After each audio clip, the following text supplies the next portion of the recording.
നമ്മളിപ്പോൾ ലാസ്റ്റ് വീഡിയോയിൽ പറഞ്ഞത് നമ്മളെ താപന ഉപകരണങ്ങളെ പറ്റിയാണ് പറഞ്ഞത് അല്ലെ, ഹീറ്റിംഗ് ഡിവൈസുകളെ പറ്റി പറഞ്ഞു.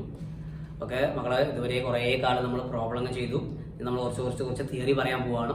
അപ്പോൾ ലാസ്റ്റ് ക്ലാസ്സിൽ നമ്മൾ താപന ഉപകരണത്തെ പറ്റി പറഞ്ഞു, ഹീറ്റിംഗ് ഡിവൈസിന് ഉദാഹരണം ചോദിച്ചാൽ നമുക്ക് ഒരുപാട് ഉദാഹരണം എടുത്തതല്ലേ.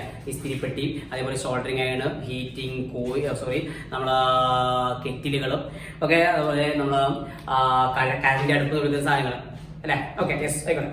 അപ്പൊ ഇങ്ങനത്തെ ഉപകരണങ്ങളൊക്കെ പറഞ്ഞ് ചൂടാക്കുന്ന ഭാഗത്ത് വിളിക്കുന്ന പേരാണ് ഹീറ്റിംഗ് എലമെന്റ് അല്ലെങ്കിൽ ഹീറ്റിംഗ് കോയിൽ എന്ന് വിളിച്ചു. ഈ ഹീറ്റിംഗ് കോയിൽ നിർമ്മിച്ചത് നിക്രോം കൊണ്ടായിരുന്നു. നിക്രോം മറക്കരുത്, ഒരിക്കൽ കൂടി ഓർമ്മിക്കുന്നു. നിക്രോം ഒരു അലോയ്, ഒരു ലോഹ സങ്കരമാണ്. നിക്രോമിലെ ഘടകങ്ങളാണ് നിക്കല്, ക്രോമിയം, അതുപോലെ ഇരുമ്പ്, അയണം.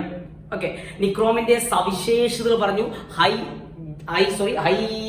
റെസിസ്റ്റിവിറ്റി, അതുപോലെ ഹൈ മെൽറ്റിംഗ് പോയിന്റ്, ഉയർന്ന ദ്രവണാങ്കം, അതുപോലെ ability to remain red hot condition for long time. Okay, ചുട്ടുപഴുത്ത് ചൂടായിട്ട് ഓക്സിഡേഷൻ സംഭവിക്കാതെ അഥവാ ഉരുകി പോകാതെ കൂടുതൽ നേരം നിൽക്കാനുള്ള കഴിവ്, ഇതൊക്കെ നിക്രോമിന്റെ അത്തരം പ്രത്യേകതകളാണ്. ആയിക്കോട്ടെ, എന്നാലും നമ്മൾ ചർച്ച ചെയ്തത്, ഇന്ന് ഡിസ്കസ് ചെയ്തത് ഈ വൈദ്യുതിയുടെ താപഫലം പ്രയോജനപ്പെടുത്തി നമ്മുടെ വീടുകളിൽ ഉപയോഗിക്കുന്ന, നമ്മളെ സംരക്ഷിക്കുന്ന സുരക്ഷാ സംവിധാനം. അതായത് അതിന്റെ പേരാണ് സുരക്ഷാ ഫ്യൂസ്, സേഫ്റ്റി ഫ്യൂസ്. ഓക്കെ, നമ്മൾ കുറെ കണ്ടിട്ടുണ്ടാവും, കുറെ കേട്ടിട്ടുണ്ടാവും. ഇടയ്ക്കിടയ്ക്ക് ഫ്യൂസ് അടിച്ചു പോയി എന്നൊക്കെ ഉണ്ടാവും. ഓക്കെ, നോക്കാം. സുരക്ഷാ fuse, safety fuse. Safety fuse. മക്കളെ, അപ്പൊ ഒരുപാട് തരം സുരക്ഷാ ഫ്യൂസുകളുണ്ട്. ഓക്കെ, ജസ്റ്റ് നോക്കാം. മക്കള് ഇങ്ങനത്തെ ചിത്രം കണ്ടോ അല്ലെ? ഇങ്ങനത്തെ നോക്കി. ഓക്കെ, ഇങ്ങനത്തെ പല രൂപത്തിലുള്ള ഫ്യൂസുകളുണ്ട്. പല ഡിവൈസുകളിൽ പല രൂപത്തിലുള്ള ഫ്യൂസുകളുണ്ട്. അപ്പൊ അതിന് കോമൺ ആയിട്ട് നമ്മൾ എപ്പോഴും കാണുന്ന, എപ്പോഴും ഉപയോഗിക്കുന്ന ഒരു തരം ഫ്യൂസ്. ഓക്കെ, നോക്കാം. യെസ്, ഇത്തരത്തിലുള്ള ഫ്യൂസ് കണ്ടുണ്ടാവൂലേ? ഓക്കെ, നമ്മുടെ വീടുകളിലൊക്കെ ഉണ്ട്. നമ്മള് മെയിൻ സ്വിച്ച് കണ്ടില്ലേ? മെയിൻ സ്വിച്ചിന്റെ അടുത്ത് മീറ്റർ ബോർഡ് ഉണ്ടാവും. ആ മീറ്റർ ബോർഡിന്റെ അടുത്തൊക്കെ മക്കൾ ഇങ്ങനത്തെ ഒരു സാധനം കണ്ടുണ്ടാവും. Okay, yes. എന്നാൽ മെയിൻ സ്വിച്ച് കഴിഞ്ഞാലും ഇങ്ങനത്തെ ഒരുപാട് ഫ്യൂസുകളുണ്ട്. പുതിയ വീടുകളാണെങ്കിൽ അവിടെ നമുക്ക് കാണാൻ പറ്റുന്ന കാര്യം വെച്ചാൽ ഒരു ചെറിയ വാതിൽ, കുഞ്ഞു വാതിൽ ഉണ്ടാവും, ചെറിയ ഡോർ, അതിൻ്റെ ഒരു കറുപ്പ് ചുവപ്പ് ഓരോ സുനാപ്പികൾ ഉണ്ടാവും അല്ലെ. അതിനെ ബ്രേക്കർ എന്നൊക്കെ വിളിച്ചാൽ ബ്രേക്കർ താമ ബ്രേക്കർ പോയി എന്നൊക്കെ ഉണ്ട്. ഓക്കെ, ആ ബ്രേക്കറിനെ MCB, miniature circuit breaker, ELCB, earth leakage circuit breaker, അതുപോലെ RCCB, residual current circuit breaker എന്ന് വിളിക്കുന്ന ഓരോ ബ്രേക്കറുകളുണ്ട്.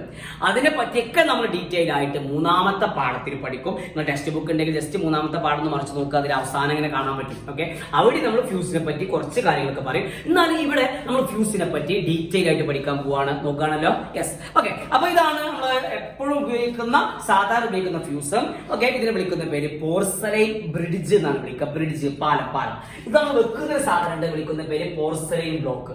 ഓക്കെ, ഇനി ഇതിന്റെ ഫ്യൂസിന്റെ ഏറ്റവും പ്രധാനപ്പെട്ട ഏത് ഫ്യൂസ്, പല തരത്തിലുള്ള ഫ്യൂസ് ആണെങ്കിലും അതിലേക്ക് ഏറ്റവും പ്രധാനപ്പെട്ട ഭാഗം മക്കൾ കണ്ടോ? ഇത് ഒരു കാല് കണ്ടില്ലേ? ഓക്കെ, മറ്റൊരു കാല് കണ്ടില്ലേ? ഈ രണ്ട് കാലുകളെയും തമ്മിൽ ബന്ധിപ്പിക്കുന്ന ഒരു വയറുണ്ട്. ആ വയറിനെ വിളിക്കുന്ന പേരാണ് ഫ്യൂസ് വയർ. ഫ്യൂസ് വയർ ഇവനാണ് ഫ്യൂസിന്റെ ഏറ്റവും പ്രധാനപ്പെട്ട ഭാഗം, ഫ്യൂസ് വയർ. Okay, yes. എന്നാല് ഇതിനെപ്പറ്റി, ഇതിന്റെ സവിശേഷത പറയുന്നതിന് മുമ്പ് ഫ്യൂസ് വയറുകൾ നമ്മൾ നിർമ്മിക്കുക. നമ്മളെ പെരിയിലൊക്കെ ഇത് പൊട്ടിപ്പോയ പിന്നെ കറണ്ട് ഒഴുകൂല. ഫ്യൂസ് പൊട്ടി, ഫ്യൂസ് പോയി എന്നൊക്കെ വിളിക്കും. എങ്ങനെ ഫ്യൂസ് പൊട്ടുക, എങ്ങനെ ഫ്യൂസ് ഉരുക, അതൊക്കെ നമുക്ക് പറയാണ്ട്. അതിനു മുമ്പ് ഈ ഫ്യൂസ് വയർ നമ്മളെ പെരിയിലൊക്കെ നമ്മൾ ചെമ്പ് കമ്പിയോടൊക്കെ കെട്ടല് അല്ലെ. ഇന്ന് നമുക്ക് മക്കളെ ചെമ്പ് കമ്പി ഒന്നും ഉപയോഗിക്കരുത്.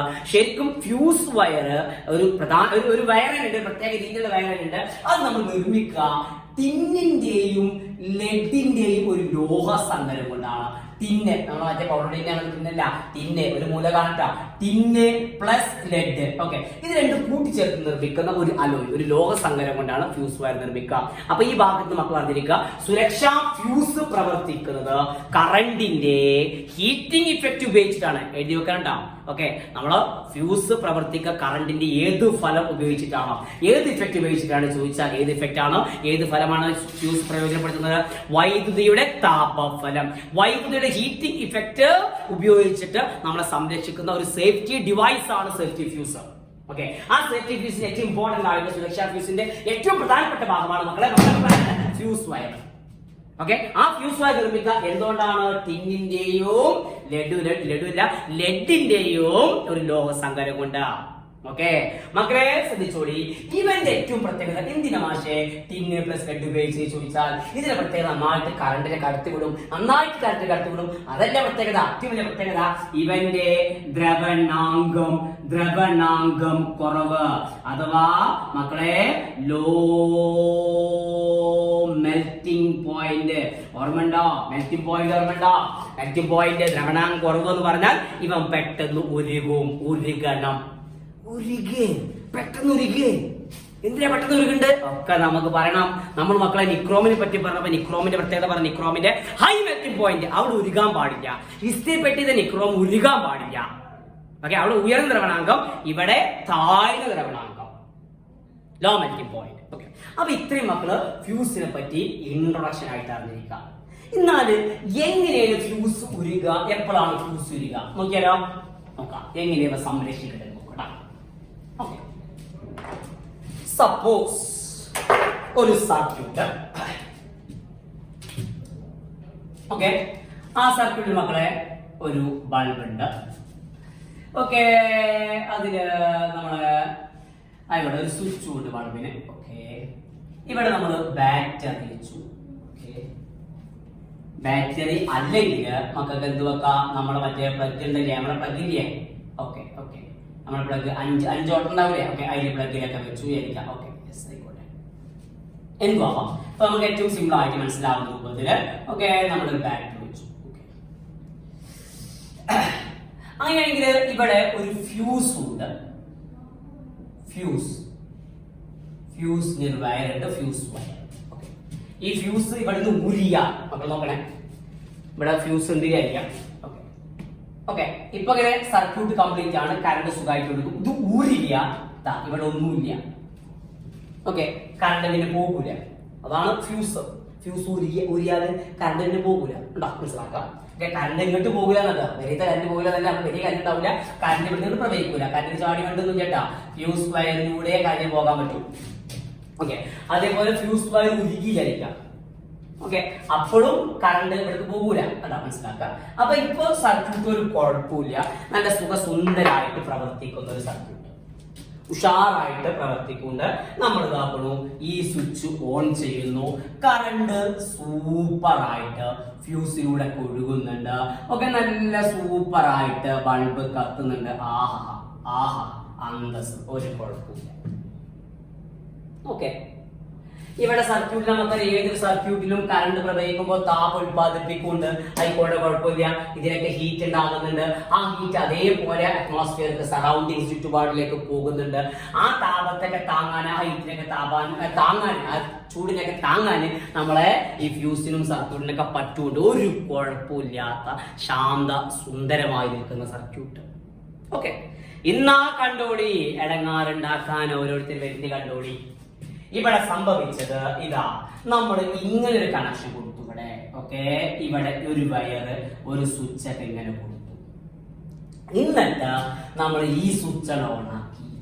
മക്കൾ കേട്ടോളി, ഈ സ്വിച്ച് ഓൺ ആക്കുന്നതോട് കൂടി ബൾബ് പാവം ഇനി ബൾബ് കത്തൂല. കാരണം മക്കളെ ഞാൻ കുറച്ച് ഫിസിക്സ് അറിയണം. എന്താ മാഷെ ബൾബ് കത്താത്തു? ബൾബ് എന്താ കത്താത്തു? മക്കളെ ശ്രദ്ധിക്കുക, ഇനി പറഞ്ഞ ശരിക്കും നോക്കിട്ടോ. ബൾബിന്റെ പ്രത്യേകത ഇതാ, കറണ്ട് ഇവിടെ എത്തിയ കറണ്ടിന് ഇനി രണ്ട് വഴികളുണ്ട്. ഇതിലൂടെ വേണമെങ്കിൽ പോകാം, ഇതിലൂടെയും പോകാം. ഇതിലൂടെ പോയാലുള്ള ഒരു പ്രശ്നം, നമ്മളെ ബൾബുണ്ട്, ബൾബിനൊരു പ്രതിരോധം, ഒരു റെസിസ്റ്റൻസ് ഉണ്ട്. ഈ ബൾബ് കറണ്ടിനെ എതിർക്കുന്നുണ്ട്. ആ എതിർപ്പ് അവഗണിച്ച്, ആ എതിർപ്പ് മറികടന്നിട്ടാണ് തുടക്കത്തിൽ കറണ്ട് ഇതിലൂടെ പോയി അതിന്റെ ഫലമായിട്ട് ബൾബ് ഇങ്ങനെ കത്തുന്നത്. എങ്ങനെ ബൾബ് കത്തുന്നു കാര്യങ്ങളൊക്കെ നമുക്ക് ഈ പാഠത്തിൽ പഠിക്കാനുണ്ട്. ഓക്കെ, അപ്പൊ ഇപ്പൊ അതല്ല നമ്മുടെ വിഷയം. കറണ്ട് ആദ്യം ഇവനില്ല, ഈ സർക്യൂട്ട് ഇല്ലാത്തുമ്പോ, മക്കളെ നോക്കണേ, ശരിക്കും മനസ്സിലാക്കണേ, ഇവൻ ഇല്ലാത്തുമ്പോ കറണ്ടിന് ഇത് മാത്രമേ വഴിയുള്ളൂ. ഈ ബൾബ് എന്ത് ചെയ്യും? കറണ്ടിനെ കുറെ എതിർക്കാൻ നോക്കുന്നുണ്ട്, പക്ഷെ എതിർപ്പ് മറികടന്നിട്ട് കറണ്ട് ഇവിടെ പ്രവഹിക്കുന്നുണ്ട്. അഥവാ കറണ്ടിനൊരു തടസ്സമുണ്ട്, കറണ്ടിനെ നിയന്ത്രിക്കാൻ ഒരാളുണ്ടായിരുന്നു. ബൾബിന്റെ പ്രതിരോധം, ബൾബിന്റെ റെസിസ്റ്റൻസ് കറണ്ടിനെ ഒരു പരിധി വരെ തടഞ്ഞു നിർത്താൻ ശ്രമിച്ചിരുന്നു. ഓക്കെ, എന്നാല് ഇനി ഇവിടെ ഈ സർക്യൂട്ട് ഓപ്പൺ ആയപ്പോ, ഈ വഴി ഓപ്പൺ ആയപ്പോ ഇനി ഒരൊറ്റ ഒരു കറണ്ടും ഇവനെ പരിഗണിക്കൂല. ഇതിലൂടെ ഞാൻ പോകൂല. ഇനി എന്നെ ആർക്കാണ് വേണ്ടത്? നമ്മളെ ഇതുവരെ കറണ്ടതാ, ഇതുവരെ അതിൽ പോയ കറണ്ടെ പോലെ തേച്ചു. ഓക്കെ, പോടാ, ഇനി എന്നെ വേണ്ട. ഇത് സിമ്പിൾ ആയിട്ടുള്ള സുഖസുന്ദരമായിട്ടുള്ള പാത, ഒരു പ്രതിരോധമില്ലാത്ത പാത. ഓക്കെ, മനോഹരമായിട്ടുള്ള ഒരു പാത കറങ്ങിയൊന്നും കിട്ടുക, ഒരു തടസ്സമില്ല, ഒരു പ്രതിരോധവും ഇല്ല. നമ്മളും മക്കളെ അങ്ങനെയല്ല ഉണ്ടാവുക.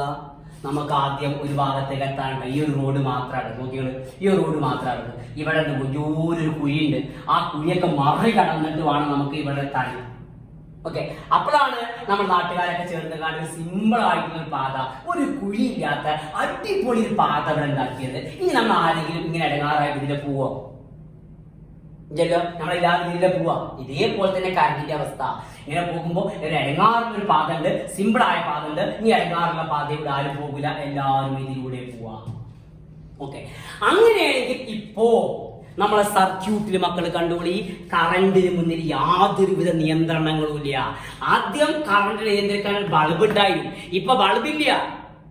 ഓക്കെ, ബൾബിന്റെ പ്രതിരോധം ഇവിടെ യാതൊരുവിധ പരിഗണന ഇവർക്കില്ല. ഇനിയുള്ള കറണ്ട് മുഴുവൻ ഒഴുകുന്നത് ഇതിലൂടെയാണ്.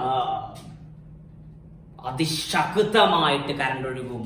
സർക്യൂട്ടിലെ കറണ്ടിന്റെ അളവ് കൂടുന്നു. മക്കൾ മനസ്സിലാക്കണം, കറണ്ടിന്റെ അളവ് കൂടുമ്പോൾ നമുക്കറിയാം H=I²RT പ്രകാരം കറണ്ടിന്റെ അളവ് കൂടുമ്പോൾ സർക്യൂട്ടിലെ എന്തു കൂടും? താപം കൂടും. നേരത്തെ ഇവരില്ലാത്തപ്പോ ഒരു താപമുണ്ട്, ആ താപമല്ല ഇപ്പൊ ഉള്ളത്. ഇപ്പോഴുള്ള താപം അതിശക്തമായുള്ള താപം, അതിഭീകരമായുള്ള താപം സർക്യൂട്ടിൽ ഉണ്ടാവും. ഭയങ്കരമായിട്ടുള്ള ഹീറ്റ് ഉണ്ടാവും. എന്തേ ഹീറ്റ് കൂടാൻ കാരണം? ഇപ്പൊ സർക്യൂട്ട് എന്ത് കൂടിയിട്ടുണ്ട്? കറണ്ട് കൂടിയിട്ടുണ്ട്. കറണ്ട് കൂടുമ്പോ നമുക്കറിയാം എന്ത് കൂടുന്നുണ്ട്? താപം കൂടുന്നുണ്ട്, ഹീറ്റ് കൂടുന്നുണ്ട്. ഓക്കെ, ഈ ഹീറ്റ് താങ്ങാൻ പറ്റാതെ നമ്മൾ ഫ്യൂസ് വയർ ഒഴുകിയാണ് പോകും. ഫ്യൂസ് വയർ പൊട്ടി, അപ്പോഴാണ് ഫ്യൂസ് പോയി എന്ന് പറയും. ഓക്കെ, ആ ഫ്യൂസ് പൊട്ടിയാൽ ഇനി ഇതിലൂടെ കറണ്ട് ഒഴുകുമോ? ഇല്ല. ഓക്കെ, ഈ ഒരു അവസ്ഥയെ വിളിക്കുന്ന പേരാണ്, അതായത് ഒരു പോസിറ്റീവ് ഭാഗവും ഒരു നെഗറ്റീവ് ഭാഗവും പ്രതിരോധം ഇല്ലാതെ, റെസിസ്റ്റൻസ് ഇല്ലാതെ ഡയറക്റ്റ് ആയിട്ട് ഇങ്ങനെ ഒരു കോണ്ടാക്ട്, ഒരു സമ്പർക്കം വരിക, ഇങ്ങനെ ഒരു കണക്ഷൻ വരിക, അതിനെ വിളിക്കുന്ന പേരാണ് ഷോർട്ട് സർക്യൂട്ട്. എന്താ വിളിക്കുക? Short circuit. Short circuit, short cut എന്ന് പറയില്ല, ഷോർട്ട് കട്ട് അല്ലെ, സിമ്പിൾ ആയിട്ടുള്ള കട്ട്, സിമ്പിൾ ആയിട്ടുള്ള പാത്ത് എന്നൊക്കെ വിളിക്കും അല്ലെ. ഓക്കെ, അതേപോലെ തന്നെ കറണ്ടിന് ഷോർട്ട് സർക്യൂട്ട് ആയി. ഓക്കെ, മക്കൾ കേട്ടുക്കണോ? ഷോർട്ടായി കേട്ടുക്കണോ? ഓക്കെ, ഇനി കേട്ടിട്ടില്ലെങ്കിൽ ഞാൻ ഐഡിയ പറഞ്ഞുതരട്ടാ. നിങ്ങൾ തയ്യൽ ചെയ്തു നോക്കുക. പക്ഷെ എന്തെങ്കിലും പറ്റിയാൽ ബുദ്ധി ഇൻ്റെതല്ല, നിങ്ങളെ മാത്രം ബുദ്ധിയായിട്ട് മക്കളെ കണ്ടോളി. അത് നമ്മൾ മറ്റേ പ്ലഗ് ഇല്ലേ, നമ്മളെ കരിയത്തെ പ്ലഗ് ഇല്ലേ, നമ്മൾ ഇതൊക്കെ കുത്തുന്ന പ്ലഗ് ഇല്ലേ, ഓക്കെ, അതില് മക്കൾ നോക്കോണ്ടി. ഇതിൽ ഒരു വയറിന് വിളിക്കുക എർത്ത് വയർ എന്ന് വിളിക്കും, രണ്ടാൾ വിളിക്കുക ന്യൂട്രൽ എന്ന് വിളിക്കുക, രണ്ടാൾ വിളിക്കുക ഫേസ് എന്ന് വിളിക്കുക. ഫേസ് ഇതൊക്കെ നമ്മൾ മൂന്നാമത്തെ പാട്ടിൽ കേൾക്കാളാട്ടാ. Phase, neutral, earth. ഫേസിലാണ് കറണ്ട് ഉള്ളത്. നിങ്ങൾ ടെസ്റ്റർ കണ്ടില്ല? ടെസ്റ്റർ അല്ല, കറണ്ട് ഉണ്ടോ എന്ന് ചെക്ക് ചെയ്യാൻ ടെസ്റ്റർ. ആ ടെസ്റ്റർ എടുത്തിട്ട് മക്കളും ഇതിൽ വെച്ച് നോക്കോണ്ടി, ബൾബ് ആ ടെസ്റ്ററിന്റെ ലൈറ്റ് കത്തൂല. ഇതിൽ വെച്ചാലും ഈ ഭാഗത്ത് വെച്ചാലും ലൈറ്റ് കത്തൂല. ഓക്കെ, കാരണം ഇതിലൊന്നും കറണ്ട് ഇല്ല. നിങ്ങള് വയറിന് എന്തെങ്കിലും കുഴപ്പമുണ്ടെങ്കിൽ ഇറക്കിൽ വെച്ചാലും കത്തൂട്ടോ, സാധാരണ ഗതിയിൽ അങ്ങനെ കത്തൂല. ഓക്കെ, എന്നാല് നിങ്ങള് ഈ ഫേസിൽ വെച്ച് വയ്ക്കാം. ഫേസിൽ വെച്ചാൽ നമ്മൾ ബൾബ് ഇങ്ങനെ കത്തും, ഉഷാറായിട്ട് ടെസ്റ്ററിന്റെ ബൾബ് കത്തും. ഓക്കെ, ഇനിയിപ്പോ നമ്മൾ വലിയ ടെസ്റ്റർ ഇല്ല വിചാരിക്കാം. മാഷി ഇനിയിപ്പോ എങ്ങനെ ഇപ്പൊ ഞാൻ കറണ്ട് ഉണ്ടോ അറിയാം. നിങ്ങൾ വിഷയാക്കലോ, നമ്മളെ വിരലില്ലേ കുഞ്ഞരില് തിരിക്കാണ്ട് ഇറത്തിൽ വെച്ചോക്കൊണ്ടി ഷോക്കേൽക്കൂല, ന്യൂട്രൽ വെച്ചോക്കൊണ്ടി ഷോക്കേൽക്കൂല, ന്യൂട്രൽ വെച്ചോക്കൊണ്ടി ഷോക്കേൽക്കൂല. ഫേസിൽ വെച്ചാലോ വെരി ഇൻട്രസ്റ്റിംഗ്, മുടിയൊക്കെ അങ്ങനെ സ്ട്രൈറ്റ് ആയിട്ട് നിൽക്കും. ഓക്കെ, ഒന്ന് ചെയ്ത് നോക്കോണ്ടി. നിങ്ങൾക്ക് നമ്മുടെ വിരലിൽ ഏതാണ് ഫേസ് ഏതാണ് ന്യൂട്രലൊക്കെ ചെക്ക് ചെയ്യാം. കേട്ടോ മക്കളെ, ബുദ്ധി ഇന്റേതല്ല, നിങ്ങളെ ബുദ്ധിയാട്ടോ, നിങ്ങൾക്ക് പഠിക്കാൻ വേണ്ടിയിട്ട് നിങ്ങൾ ചെയ്തു നോക്കുക. ഓക്കെ, ആയിക്കോട്ടെ. ഇന്നാലും ഞങ്ങൾ പോയ വിഷയമല്ല, ഷോർട്ട് സർക്യൂട്ട് നിങ്ങൾക്ക് ഉണ്ടാക്കാം. ഇതിന് സ്വന്തമായിട്ട് ഷോർട്ട് സർക്യൂട്ട് ഉണ്ടാക്കാം. എങ്ങനെ കണ്ടോളി? നമ്മൾ രണ്ട് വയറെടുത്തു. രണ്ട് വയറെടുത്തിട്ട് ഒരു വയറ് ഈ ഫേസിലും മറ്റേ വയറും ന്യൂട്രലും വെച്ചിട്ട് അതിന്റെ രണ്ടറ്റം ഉണ്ടാവില്ല, അതിൽ കൂട്ടി പിരിച്ച് നോക്കുക. എന്നിട്ട് സ്വിച്ച് ഓൺ ആക്കി വെക്കോണ്ടി. സ്വിച്ച് ഓൺ ആക്കിയാൽ കാണാൻ പറ്റും ഇവിടെ നമുക്ക് ചെറിയൊരു തീപ്പൊരി സ്പാർക്ക് കാണാൻ പറ്റും. അതുപോലെ നമ്മുടെ ഫ്യൂസ് ഒക്കെ ഇല്ലേ, ഫ്യൂസും മെയിൻ സ്വിച്ചും ആ ഭാഗത്ത് നമുക്ക് ഒന്ന് ബ്രേക്കർ ഉണ്ടെങ്കിൽ ബ്രേക്കർ താവും. ഇനി ബ്രേക്കർ ഇല്ലാത്ത ആ പേരൊക്കെ ആണെങ്കിൽ നമുക്ക് അവിടെ നിന്ന് കാണാൻ പറ്റും, ഒരു പുക ഇങ്ങനെ വരുന്നത് കാണാൻ പറ്റും. ഓക്കെ മക്കളെ, ചെയ്ത് നോക്കിയിട്ട് അലമ്പായിട്ട് രക്ഷിതാക്കൾ ഇന്നെ തല്ലാൻ വരരുതിട്ടാ. ഓക്കെ, ഐഡിയ ഒക്കെ നിങ്ങളതാണ്, നിങ്ങളൊന്ന് ടെസ്റ്റ് ചെയ്താൽ കേട്ടോ. ആയിക്കോട്ടെ. അങ്ങനെ ടെസ്റ്റിംഗ് വേണം കേട്ടോ, ടെസ്റ്റിംഗ് ഉണ്ടാവണം. എന്നാലേ അങ്ങനെ ഒരു ഒബ്സർവേഷൻ, നിരീക്ഷണം ഉണ്ടാകണം. അതാണ് സയൻസ് വിദ്യാർത്ഥിന്റെ സിമ്പിൾ. പണ്ട് നിങ്ങൾ തോമസ് ആൽവ എഡിസനെ പറ്റി ഉണ്ടാവും അല്ലെ. തോമസ് ആൽവ എഡിസൺ കോഴികൾ അടയിരിക്കുന്നത് കണ്ടല്ലേ, മുട്ട വിരിപ്പിക്കുക. ഇതേപോലെ നമ്മൾ അടയിരുന്നാൽ മുട്ട വിരിയൊന്ന് ടെസ്റ്റ് ചെയ്യാൻ വേണ്ടിയിട്ട് പാവം ശാസ്ത്രജ്ഞൻ മെൻലോ പാർക്കിലെ മാന്ത്രിക എന്നൊക്കെ വിളിക്കും. ലോകത്തെ ഏറ്റവും കൂടുതൽ കണ്ടുപിടുത്തങ്ങളുടെ രാജാവ് എന്നൊക്കെ വിളിക്കപ്പെടുന്ന സയന്റിസ്റ്റ്. ഓക്കെ, അദ്ദേഹം ചെറുപ്പത്തിൽ ചെയ്ത പരിപാടി ഏതാ? കോഴിമുട്ട ഇങ്ങനെ അടയിൽ നോക്കി മുട്ട വിരിയുകൊണ്ട് നോക്കാൻ വേണ്ടിയിട്ടാണ്. ഓക്കെ, അതേപോലെ നിരീക്ഷണ പാഠങ്ങൾ ഉണ്ടാകണം. പക്ഷേ നമ്മളെ തലയ്ക്ക് വരരുത്, എന്റെ തലയ്ക്ക് വരരുത്. ഓക്കെ, ഒക്കെ നിങ്ങളുടെ ഐഡിയ, നിങ്ങളുടെ ബുദ്ധി. ആയിക്കോട്ടെ. അപ്പൊ ഇതിലേക്ക് വിളിക്കുക നമ്മൾ ഷോർട്ട് സർക്യൂട്ട് എന്ന് വിളിക്കാം. ഇവിടെ സംഭവിക്കേണ്ടതാ, കറണ്ടിന് മുന്നിൽ യാതൊരുവിധ ഒരു റെസിസ്റ്റൻസും ഇല്ലാത്ത കറണ്ട് സുഖസുന്ദരമായിട്ട് അതിശക്തമായ കറണ്ട് ഒഴുകാൻ തുടങ്ങും. സർക്യൂട്ടിലെ കറണ്ടിന്റെ അളവ് കൂടി. കറണ്ടിന്റെ അളവ് കൂടുമ്പോ എന്തുകൂടി? താപം കൂടി. താപം കൂടുമ്പോ ആ കൂടിയ താപത്തെ താങ്ങാൻ സർക്യൂട്ടിന് പറ്റൂല. അപ്പൊ പക്ഷേ ഈ വയറിന് ഒരു ഗുണില്ലല്ലോ, ഈ വയറിന് ഒരു ഗുണില്ലല്ലോ, എന്താ ഫ്യൂസ് വയർ മാത്രം ഒരുക്കുണ്ട്? അതാണ് ഫ്യൂസിന്റെ പ്രത്യേകത. ഈ വയർക്ക് ഉരുകാൻ പാടില്ല. ആ വയറിനെയും നമ്മുടെ ഉപകരണങ്ങളെയൊക്കെ സംരക്ഷിക്കുക. പക്ഷേ ഷോർട്ട് സർക്യൂട്ട് ഉണ്ടായ എന്താ പ്രശ്നം? ഇതാണ് പ്രശ്നം കേട്ടോ. അതും ചില ആൾക്കാർക്ക് പ്രശ്നമുണ്ട്. ഷോർട്ട് സർക്യൂട്ടിനായ എന്താ പ്രശ്നം? ഷോർട്ട് സർക്യൂട്ടിനായാലും ഇവിടെ അതിശക്തമായ തീപ്പൊരി ഉണ്ടാവും. ചൂട് കൂടിയിട്ട് ചൂട് കൂടാതെ തന്നെ തീപ്പൊരികൾ ഉണ്ടാവും, സ്പാർക്ക് ഉണ്ടാവും. സ്പാർക്ക്, ഓക്കെ, തീപ്പൊരി സ്പാർക്ക്. ഓക്കെ, അതിന്റെ ഫലമായിട്ട് നമ്മുടെ വീട് കത്ത, കടകൾ കത്ത. ഓക്കെ, പെട്രോൾ പമ്പിലൊക്കെയാണ് സ്പാർക്ക് ഉണ്ടാവുകയാണെങ്കിൽ ആലോചിച്ചാലൊക്കെ നിങ്ങൾ അവസ്ഥ ആലോചിക്കി. ഓക്കെ, അതിഭീകരമായ അവസ്ഥയൊക്കെ ഉണ്ടാവുക. ഷോർട്ട് സർക്യൂട്ട് ചില്ലറക്കാരനല്ല. ഇപ്പൊ വലിയ കടകളൊക്കെ കത്തുമ്പോൾ പിറ്റേന്ന് പത്രത്തിലൊക്കെ വലിയ സംഭവമായിട്ട് വാർത്തകൾ വരും. അതിനടിയിൽ ചിലപ്പോൾ കാരണം കാണാൻ പറ്റും. ഷോർട്ട് സർക്യൂട്ട് ആണെന്ന് സംശയിക്കുന്നു. ഇതാണ് കാര്യം. ഓക്കെ എടാ, നമ്മളിപ്പോ AC ഡിവൈസുകളൊക്കെ ഓൺ ആക്കി പോകുന്നു. എന്തെങ്കിലും ഉള്ളിൽ പ്രശ്നം ഉണ്ടായാൽ ഷോർട്ട് സർക്യൂട്ട് ഉണ്ടായിട്ട് തീപ്പൊരി ഉണ്ടാവും. തീപ്പൊരിന്റെ ഫലമായിട്ട് കടകളും വീടുകളൊക്കെ കത്തിയാമരാം. അങ്ങനെ ആ ഒരു അപകടത്തിൽ നിന്ന് നമ്മളെ ഉപകരണങ്ങളെയും നമ്മളെ സർക്യൂട്ടുകളെയും സംരക്ഷിക്കലാണ് ആരും പരിപാടി? ഫ്യൂസിന്റെ പരിപാടി. സ്വയം ഉരുകും പാവം. ഓക്കെ, ഇതിന് താങ്ങാവുന്നതിലധികം കറണ്ട് ഒഴുകിയിട്ടുണ്ടെങ്കിൽ ഫ്യൂസ് ഉരുക്കി പോകും. പിന്നെ ഇങ്ങോട്ട് കറണ്ട് ഒഴുകൂല, തീപ്പൊരി ഉണ്ടാവൂല, സ്പാർക്ക് ഉണ്ടാവൂല, ഒരു കുഴപ്പമില്ല. ഓക്കെ, അപ്പൊ ഫ്യൂസ് ഉരുകുന്ന ഒരു സാഹചര്യമാണ് എന്താ വിളിച്ചത്? Short circuit. ഓക്കെ, എന്നാൽ നമുക്ക് ഒരു സാഹചര്യം കൂടെ നോക്കാം. ഓക്കെ മക്കളെ, ഒന്ന് ഓർഡറിൽ ഉഷാറായിട്ട് പഠിക്കണേ. അപ്പൊ ഷോർട്ട് സർക്യൂട്ട് എന്താ? ഷോർട്ട് സർക്യൂട്ട് എന്ന് പറയുന്നത് മനസ്സിലായത്? ഷോർട്ട് സർക്യൂട്ട് ഓക്കെ, നമ്മളെ പോസിറ്റീവ് നെഗറ്റീവും അതല്ലെങ്കിൽ നമ്മള് പ്ലഗിലെ ഫേസ് ന്യൂട്രൽ വിളിക്കുക. ഫേസ് ന്യൂട്രൽ ലൈവ് ലൈനുകൾ തമ്മിൽ ഓക്കെ പരസ്പരം പ്രതിരോധമില്ലാതെ കൂട്ടിമുട്ടുക. എങ്ങനെ? പ്രതിരോധമില്ലാതെ കൂട്ടിമുട്ടുക, റെസിസ്റ്റൻസ് ഇല്ലാതെ കൂട്ടിമുട്ടുക. അങ്ങനെയാണെങ്കിൽ കറണ്ടിന് ഫ്രീ ആയിട്ട് ഒഴുകാൻ പറ്റും. ഈ അവസ്ഥ വിളിക്കുന്ന പേരാണ് ഷോർട്ട് സർക്യൂട്ട്. നമ്മൾ ടെക്സ്റ്റ് ബുക്കിൽ ഏറ്റവും അടിയിൽ ഒരു കോൾ ഉണ്ടാവും. ആ കോൾ ഒന്ന് വായിച്ചു നോക്കണം. Short circuit. ഓക്കെ, ഇന്നലെ അടുത്തൊരു പരിപാടിയാണ് മക്കൾ നോക്കണേ. നമ്മുടെ ഫ്യൂസ് ഒക്കെ ഉണ്ട്. ഓക്കെ, ഇവിടെ നമ്മള് പ്ലഗ് ഉണ്ടല്ലോ മക്കളെ. ഇങ്ങനെ ഇവിടെ നമ്മുടെ 3-pin പ്ലഗ് ആണ്. നമ്മുടെ പ്ലഗ് ഇല്ല, പ്ലഗ് ആണ്. ഓക്കെ, ബാക്കി കഴിഞ്ഞ് വരുന്നുണ്ടോ? ഫേസ് ന്യൂട്രലൊക്കെ വരുന്നുണ്ട്. ഓക്കെ, അതിനെ പറ്റി ബേജാറാവണ്ട. നമ്മുടെ പേര് ഇപ്പോ നിങ്ങള് പവർ പ്ലഗ് അതുപോലെ സാധാ പ്ലഗ് എന്നൊക്കെ ഉണ്ടാവും. പവർ പ്ലഗോ? അതെന്താ മാഷേ? നമ്മക്കറിയടൂ പവർ പ്ലഗ് പറഞ്ഞാല്. നിങ്ങളെ പേര് നോക്കി, നിങ്ങൾ ഫ്രിഡ്ജ് അതുപോലെ AC, മിക്സി, വാഷിംഗ് മെഷീന് അതൊക്കെ കുത്താൻ വേണ്ടിയിട്ട് നമ്മളൊരു വലിയൊരു പ്ലഗ് ഉണ്ടാവും. ശ്രദ്ധിച്ചില്ലേ? അതിന് വലിയൊരു സ്വിച്ചൊക്കെ ഉണ്ടാവും. നോക്കിക്കൊണ്ടില്ല AC അങ്ങനെ. അതേപോലെ നമ്മൾ ഇസ്തിരിപ്പെട്ടിക്ക് വെച്ചില്ലെങ്കിലും ഫ്രിഡ്ജിനൊക്കെ ഉണ്ടാവും വലിയൊരു പ്ലഗ് ഉണ്ടാവും. നോക്കിക്കോ, അതാണ് പവർ പ്ലഗ്. അതുപോലെ സാധാ നമ്മൾ ഉപകരണം കുത്തുന്ന പ്ലഗ് ഉണ്ട്, നോർമൽ പ്ലഗ്. ഓക്കെ, സാധാ ചെറിയ സ്വിച്ച് ഒക്കെ ഉള്ള പ്ലഗ്. സപ്പോസ് അങ്ങനത്തെ ഒരു പ്ലഗ് ആയിരിക്കാം. ഓക്കെ, നമ്മളെ പേര് കല്യാണ സൽക്കാരം എന്തോ ഉണ്ട്. ഓക്കെ, നമ്മൾ എന്ത് വെച്ചാൽ ഇഷ്ടംപോലെ കുറെ ആൾക്കാരൊക്കെ ഉണ്ട്. ഓക്കെ, വലിയ പരിപാടിയാണ്, ലോക്ക്ഡൌണിന് മുമ്പുള്ള പരിപാടികളാണ്. ഇപ്പോൾ ആൾക്കാരെ കുറച്ച് 50 ആൾക്കാർ വരാൻ പാടില്ലായിക്കോട്ടെ. അപ്പോൾ ലോക്ക്ഡൌണിന് മുമ്പുള്ള ഒരു വലിയൊരു പരിപാടിയാണ്. അപ്പോൾ നമ്മളെ പരിയിൽ എന്ത് ചെയ്തു മക്കളെ, നമ്മൾ കുറെ ഓട്ടുള്ള സാധനം ചെയ്യേ. ഓക്കെ, മൾട്ടി പ്ലഗ് അഡാപ്റ്റർ എന്നൊക്കെ വിളിക്കലില്ലേ. ഓക്കെ, അങ്ങനത്തെ സാധനം കൊടുത്തു. ഓക്കെ, അതായത് നമ്മളെ പരിയത്തെ മിക്സി വെച്ചു. നമ്മൾ അപ്പുറത്തെ അയൽവാസി കഥയൊട്ടാത്താന്റെ പരിയത്തെ മിക്സി. ഓക്കെ, അപ്പുറത്ത് കുഞ്ഞാങ്കാക്കാന്റെ പരിയത്തെ മിക്സി. ഓക്കെ, ഇവിടെ നമ്മളെ പരിയത്തെ ഒരു ഗ്രൈൻഡർ. യെസ്, വീണ്ടും ഒരു ഗ്രൈൻഡർ, വാടക കൊടുക്കുന്ന ഗ്രൈൻഡർ. യെസ്, ആയിക്കോട്ടെ, വേറൊരു മിക്സി. അങ്ങനെ ഒരുപാട് ഉപകരണം ഘടിപ്പിച്ചു. നമ്മള് വാഷിംഗ് മെഷീൻ ഇഷ്ടം പോലെ ഉപകരണം ഘടിപ്പിച്ചു.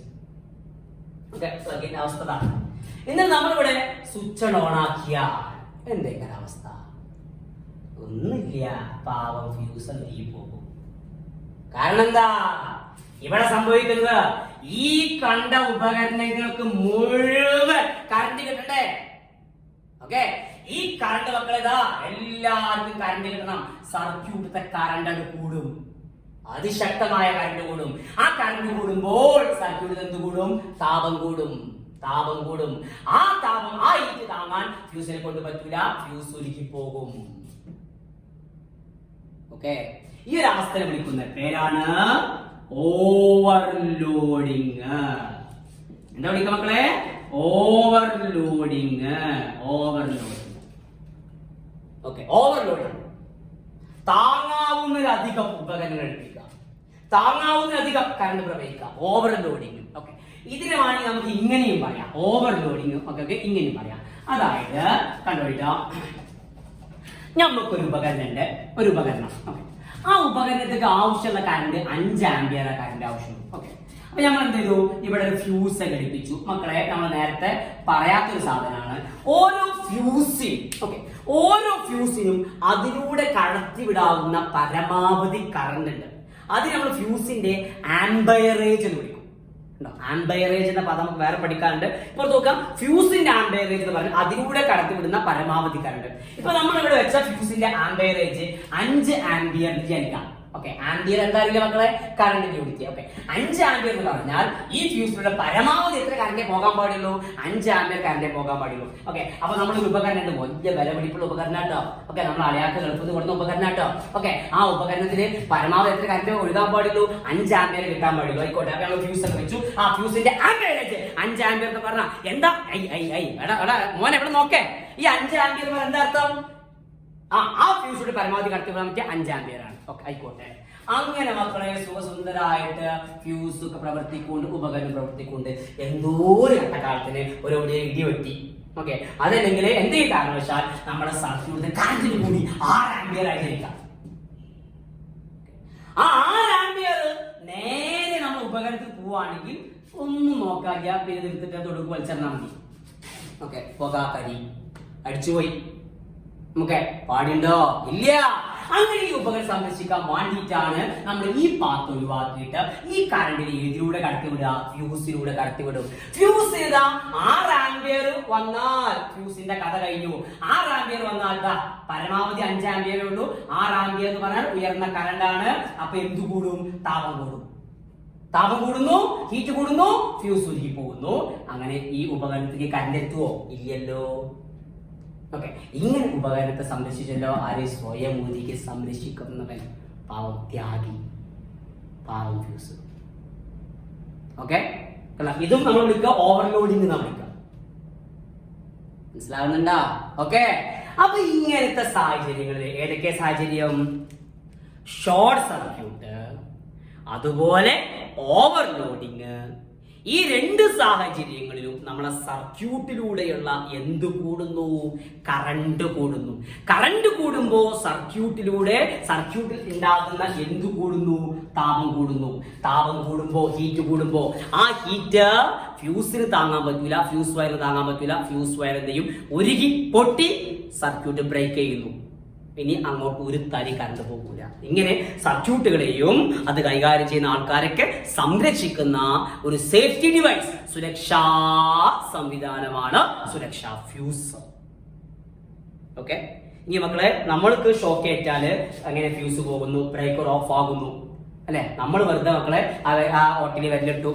ഓക്കെ, അതല്ലെങ്കിൽ ഒരു വയറുമ്പോൾ നമ്മൾ ഡയറക്റ്റ് പിടിച്ചു. അങ്ങനെയാണെങ്കിൽ മക്കളെ നമ്മൾക്ക് നമ്മളെ സംരക്ഷിക്കാൻ വേണ്ടിയിട്ട് എങ്ങനെയൊക്കെ ഫ്യൂസ് പ്രവർത്തിക്കുന്നുണ്ട്, ആ ബ്രേക്കർ എങ്ങനെ പ്രവർത്തിക്കുന്നുണ്ട്, ആ കാര്യങ്ങളൊക്കെ നമ്മൾ മൂന്നാമത്തെ ചാപ്റ്ററുകൾ ഡീറ്റെയിൽ ആയിട്ട് പഠിക്കും. ഇപ്പൊ എന്റെ മക്കളോട് ഞാൻ ചോദിക്കുന്ന ചോദ്യങ്ങൾക്ക് മക്കൾ ഇതുവരെ കേട്ട കാര്യങ്ങൾ വെച്ചിട്ട് ഉത്തരം പറയാൻ കിട്ടണം. നോക്കി ചോദിക്കുന്നു. ഒന്നാമത്തെ ചോദ്യം, ഫ്യൂസ് പ്രവർത്തിക്കുന്നത് കറണ്ടിന്റെ ഏത് ഇഫക്റ്റ്, ഏത് ഫലം ഉപയോഗിച്ചിട്ടാണ്? ഓക്കെ, മക്കൾ പറയും ഫ്യൂസ് പ്രവർത്തിക്കേണ്ട കറണ്ടിന്റെ ഏത് ഫലം ഉപയോഗിച്ചിട്ടാണ്? താപഫലം, ഹീറ്റിംഗ് ഇഫക്റ്റ് ഉപയോഗിച്ചിട്ടാണ്. കിട്ടി? ഓക്കെ, ഫ്യൂസിന്റെ മെയിൻ പാർട്ട്, പ്രധാന ഭാഗമാണ് ഫ്യൂസ് വയർ. ഓക്കെ, ആ ഫ്യൂസ് വയർ നിർമ്മിക്കുക എന്തുകൊണ്ടാണ്? ടിന്നിന്റെയും ലെഡിന്റെയും അലോയ് ലോഹസങ്കരം കൊണ്ട്. അതിന് ഏറ്റവും വലിയ പ്രത്യേകത, അതിന് ദ്രവണാങ്കം മെൽറ്റിംഗ് പോയിന്റ് വളരെ കുറവായിരിക്കും. ക്ലിയർ ആണല്ലോ? മെൽറ്റിംഗ് പോയിന്റ് വളരെ കുറവായിരിക്കും, ദ്രവണാങ്കം വളരെ കുറവായിരിക്കും, അത് പെട്ടെന്ന് ഉരുകണം. ഓക്കെ ആണല്ലോ? യെസ്, ആയിക്കോട്ടെ. എന്നാൽ അടുത്ത കാര്യം, ഏതൊക്കെ സാഹചര്യത്തിലാണ് ഫ്യൂസ് വയർ ഉരുകി പൊട്ടുക, അല്ലെങ്കിൽ ഏതൊക്കെ സാഹചര്യത്തിലാണ് നമ്മുടെ സർക്യൂട്ടിൽ കറണ്ട് കൂടുക? ഷോർട്ട് സർക്യൂട്ടോ അതല്ലെങ്കിൽ ഓവർലോഡിങ്ങോ ഉണ്ടാകുന്ന സാഹചര്യത്തിൽ. എന്താണ് ഷോർട്ട് സർക്യൂട്ട്, എന്താണ് ഓവർലോഡിങ് പറഞ്ഞു കഴിഞ്ഞു. ഓക്കെ, ഈ സാഹചര്യത്തില് സർക്യൂട്ടിലൂടെയുള്ള കറണ്ട് കൂടുന്നു. അപ്പോ സാധാരണ ഉള്ളതിനേക്കാൾ കൂടുതൽ ഹീറ്റ് പ്രൊഡ്യൂസ് ചെയ്യുന്നു. ആ ഹീറ്റ് താങ്ങാൻ പറ്റാതെ ഫ്യൂസ് വയർ എന്ത് ചെയ്യുന്നു? ഉരുകി പോകുന്നു.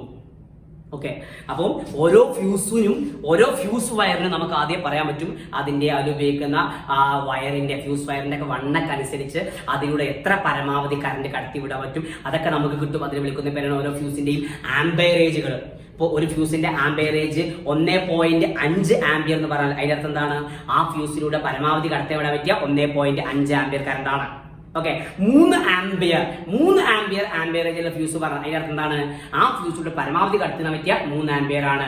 അതിലൂടെ 4 ആംപിയർ പോയ എന്താ കഥ? ആ ഫ്യൂസ് വയർ ഉരുക്കിപ്പൊട്ടും. ഓക്കെ, ക്ലിയർ ആണല്ലോ? ഓക്കെ, അപ്പൊ ഇത്ര കാര്യം അറിഞ്ഞിരിക്കുക. എന്നാൽ അടുത്തതായിട്ട് ഒരു സർക്യൂട്ടിൽ നമ്മൾ ഫ്യൂസ് വയർ ഘടിപ്പിക്കുമ്പോൾ എന്തൊക്കെയാണ് ശ്രദ്ധിക്കേണ്ടതെന്ന് ചോദിച്ചാൽ, ഒന്നാമത്തെ കാര്യം, നമ്മൾ ഫ്യൂസ് വയർ കെട്ടുമ്പോൾ ആ വയർ ഇവിടെ കെട്ടിയിട്ട് ഇങ്ങനെ കുറെ പുറത്തേക്ക് തൂങ്ങി നിൽക്കരുത്. ഓക്കെ, പുറത്തേക്ക് തൂങ്ങി നിന്ന അവസ്ഥ നിങ്ങള് വേറെ പുറത്തേക്ക് തൂങ്ങി നിൽക്കുക. ഇതിനോട് വെറുതെ പോകുന്ന ഒരാള്. ഓക്കെ, ആ ഫ്യൂസ് വയർ മെത്തഡ് ചെയ്യാൻ കഥ കഴിഞ്ഞില്ലേ? ഓക്കെ, അപ്പൊ ഫ്യൂസ് വയർ ഒരിക്കലും ഇതിൽ നിന്ന് പുറത്തോട്ട് പോകരുത്. പിന്നെ സോക്കറ്റ് എടുത്ത് വെക്കുമ്പോൾ ഇത് ദൃഢമായി ബന്ധിപ്പിക്കണം, അല്ല അമർത്തി വെക്കണം. വെറുതെ തോണ്ടികൾ പോയാൽ പോരാ. ഓക്കെ, അപ്പൊ വിചാരിച്ചതിനേക്കാൾ അപകടം ഉണ്ടാവുക. ഓക്കെ, ദൃഢമായിട്ട് ബന്ധിപ്പിക്കണം. നനഞ്ഞ കൈ കൊണ്ടൊന്നും ഒരിക്കലും മക്കൾ ഫ്യൂസ് വയർ കൈകാര്യം ചെയ്യരുത്. ഓക്കെ, ഏട്ടാ, അത് നന്നെ കൈകൊണ്ട് എന്താ മാഷിനെ കൈകാര്യം ചെയ്താല് അത്ര വാശിയുള്ള ആൾക്കാർ ഒന്ന് ചെയ്തു നോക്കൊണ്ട് പോയിക്കണ്ട്. എന്താ അപ്പൊ അറിയാം എന്താ സംഭവിക്കാന്ന്. ഓക്കെ, യെസ്, ആയിക്കോട്ടെ. ഇന്ന് നമുക്ക് മക്കളെ അടുത്തത് നമുക്ക് അനുയോജ്യമായ ആംപയറേജ് ഉള്ള കട്ടി കുറഞ്ഞിട്ടുള്ള ഫ്യൂസ് വയറെ ഘടിപ്പിക്കാൻ പാടുള്ളൂ. ഒരിക്കലും ഫ്യൂസ് ഉരുകരുത് എന്ന ലക്ഷ്യത്തോട് കൂടി ചിലക്കാർ അങ്ങനെയൊക്കെ ഉണ്ട്. ഫ്യൂസ് ഒക്കെ പോവാ ഇടങ്ങാറ്, നല്ല കട്ടിയുള്ള വയറുകൊണ്ട്, പെരീക്ക് ഏറ്റവും നല്ല കട്ടിയുള്ള വയറുകൊണ്ട് ഒക്കെ നമ്മൾ ഫ്യൂസ് വയർ കെട്ടി. എന്തൊക്കെയാണ് അവസ്ഥ? ഇവിടെ ഉപകരണം കത്തി അമരിയ, ഷോക്കേറ്റ് വെച്ച, അയാൾ മാത്രമല്ല അയാൾ രക്ഷിക്കാൻ നാട്ടുകാർ വരക്കാരെല്ലാരും വെച്ച, അപ്പോൾ ഫ്യൂസ് ഉരുക്കി പോകൂല. അങ്ങനെ പാടിണ്ടോ? ഉരുക്കി പോയിക്കോട്ടെ, പിന്നെ പരിപാടി ഉരുകലാണോ? ഓക്കെ, ആ ഉരുകൽ നമ്മളെ നന്മക്കാടോ കേട്ടോ, നമ്മൾ ഇടങ്ങാറാക്കാൻ വേണ്ടിട്ടല്ല അത്. ഓക്കെ, അപ്പോ ഇത് കട്ടി കുറഞ്ഞ വയറ്, ദ്രവണാങ്കം കുറഞ്ഞ വയറെ ഉപയോഗിക്കാൻ പാടുള്ളൂ. അതൊക്കെ മക്കൾ ഫ്യൂസ് വയർ ഘടിപ്പിക്കുമ്പോൾ ശ്രദ്ധിക്കണം. ടെക്സ്റ്റ് ബുക്ക് ഈ ഭാഗം നന്നായിട്ട് മക്കൾ വായിക്കണം. ഓക്കെ, ഇപ്പൊ നമ്മൾ ഏകദേശം എന്ത് ചെയ്തു? ഇതിന്റെ അതായത് കറണ്ടിന്റെ ഹീറ്റിംഗ് ഇഫക്റ്റ് ഡിസ്കസ് ചെയ്ത് കഴിഞ്ഞു. ഓക്കെ, ഫ്യൂസിന്റെ ഭാഗമൊക്കെ ഭയങ്കര ഇമ്പോർട്ടന്റ് ആട്ടോ. ഫ്യൂസ് വയറും നിക്രോമും തമ്മിൽ വ്യത്യാസം നല്ലോണം നോക്കണേ. നിക്രോമിന് മെൽറ്റിംഗ് പോയിന്റ് ദ്രവണാങ്കം കൂടുതലാകുമ്പോൾ ഫ്യൂസ് വയറിന്റെ മെൽറ്റിംഗ് പോയിന്റ് ദ്രവണാങ്കം കുറവാണ് സത്യം മക്കൾ മനസ്സിലാക്കുക. ഓക്കെ, ഇനി നമുക്ക് ഈ പാർട്ട് എടുക്കാണ്ടാകുമ്പോൾ ഒരു പവർ എടുക്കാണ്ട്, അതേപോലെ നമ്മളെ ബൾബുകളെ പറ്റി പറയാണ്ട് 2 ക്ലാസ് പരമാവധി കൊണ്ട് ചാപ്റ്റർ തീരും. പിന്നെ നമുക്ക് കൂടുതൽ പ്രോബ്ലങ്ങൾ ചെയ്യണം. മക്കളെ പ്രോബ്ലം ചെയ്യുമ്പോൾ എന്റെ മുത്തുമക്കൾ ഒരിക്കലും ഒരു ഇത് വരരുതോ, ഈ ചടപ്പ് തോന്നരുത്. കണക്കാണ് ചടപ്പ് തോന്നുന്നത്, നല്ല ആസ്വദിച്ച് ചെയ്യാൻ പഠിക്കാം. ഓക്കെ, പിന്നെ നമുക്ക് NTS കുറച്ച് കാര്യം കൂടി പറയാണ്ട്.